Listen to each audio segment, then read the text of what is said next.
Ce conseil est une présentation de Cobra Golf. Salut tout le monde. Aujourd'hui, je parle d'instinct. L'un des défis les plus grands sur un parcours de golf, c'est quoi? C'est de demeurer avec les mêmes clés d'élan, les mêmes clés techniques et ne pas les changer pendant 18 trous. Et parfois, c'est de maintenir aussi la même gestion de parcours. Ça modifie au cours d'une partie, on s'ajuste selon les bons coups et les mauvais coups. Je vais parler de 4 fautes, des autocorrectifs que l'on apporte sur le parcours. 2 techniques et 2 au niveau de la gestion du parcours qui vous nuisent plus que d'autres choses.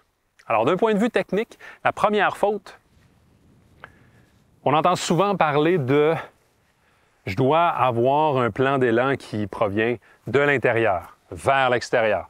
Je veux m'assurer que mon bâton traverse le plan d'élan in-out », comme on mentionne en anglais. Autocorrectif d'instinct. Instinctivement, les gens vont se dire « je vais rentrer mon amorce d'élan, je vais la produire de l'intérieur ». Bien, dites-vous que plus vous rentrez à l'intérieur, moins vous avez d'espace pour demeurer à l'intérieur.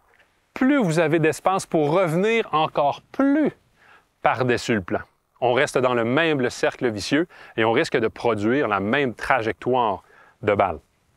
Alors, piste de solution contre-intuitive. Au lieu de rentrer à l'intérieur, sortez à l'extérieur. De cette façon, vous avez suffisamment d'espace pour ramener le bâton à l'intérieur. Un certain Jim Furyk l'a fait très bien avec une amorce à l'élan arrière très verticale pour se créer suffisamment d'espace pour revenir à l'intérieur. Autre faute technique, autre autocorrectif qui n'aide pas du tout, et ça concerne la face de bâton. Bien souvent, lorsqu'on slice, trajectoire à l'extérieur, automatiquement, on se dit la face de bâton est ouverte. Alors, instinctivement, on fait quoi? Je vais fermer la face.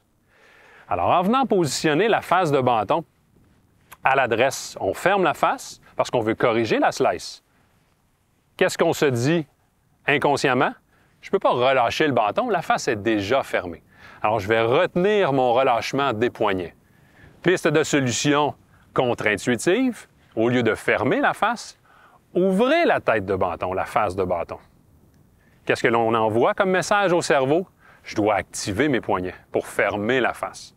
Et d'autant plus qu'en ayant la face de bâton pointée aux environs de 1 heure ou 2 heures, la masse qui est davantage vers l'arrière va vous donner du momentum pour ressentir le relâchement du poignet, des poignets en fait.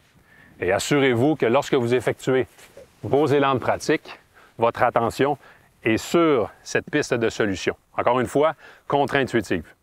Je termine avec 2 éléments sur la gestion du parcours. La première, on est au club de golf Montcalm présentement, on est au 12e. Par rapport au danger, les gens vont s'élancer à l'opposé. Et je m'explique. Par exemple, si le danger est sur la droite, les gens vont instinctivement, physiquement s'élancer vers la gauche. On ne veut pas aller à la droite. Alors, on envoie la rotation du corps complètement sur la gauche. Qu'est-ce que je viens créer? La slice. J'amplifie l'erreur et je reste dans le même cercle vicieux. Alors, encore une fois, c'est contre-intuitif. Tentez le tout au terrain d'exercice. Envoyez les mains en direction du danger. Vous allez créer l'effet inverse. Votre balle devrait se diriger dans le sens opposé. Dernier élément pour ce qui est de la gestion du parcours, où vous positionnez sur le tertre de départ. Encore une fois, si le danger est sur la droite, instinctivement, on pense quoi? Je vais aller m'installer sur la gauche. En venant m'installer sur la gauche, je pense éviter la droite, mais en fait, j'ouvre tout le côté droit. Piste de solution contre-intuitive, allez du côté du danger. Venez vous installer du côté droit, là où vous ne voulez pas aller. Pourquoi? Je viens ouvrir le côté gauche. Encore une fois, ce n'est pas instinctif, c'est contre-intuitif, mais c'est souvent là où est située la solution. Alors, assurez-vous de contrôler votre instinct sur le parcours et surtout, n'hésitez pas à aller à la boutique de votre club de golf préféré, demandez l'aide d'un professionnel certifié de la PGA du Québec. Il pourra vous aider certainement dans ses tâches techniques, tout autant que la gestion du parcours. Sur ce, bon golf!